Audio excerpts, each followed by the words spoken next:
పితామహ, నేను అమరుణ్ణి కావాలి, నాకు మరణం లేని జీవితాన్ని ప్రసాదించు అని కోరాడు మహిషాసురుడు.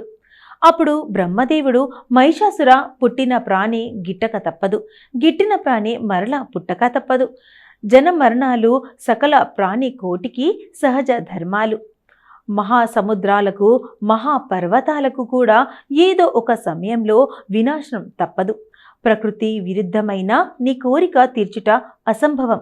కనుక నీ మరణానికి, మృత్యువుకు ఒక మార్గం విడిచిపెట్టి మరే పరమైన కోరుకో అన్నాడు. అప్పుడు మహిషాసురుడు, విధాత అల్పమైన కోరికలకు ఈ మహిషాసురుడు ఆశపడడు. సరే, ఆడది నా దృష్టిలో అబల, ఆమె వల్ల నాకు ప్రమాదము రాదు, కనుక పురుషుడి చేతిలో నాకు మరణం రాకుండగా వరం అనుగ్రహించు అని కోరాడు.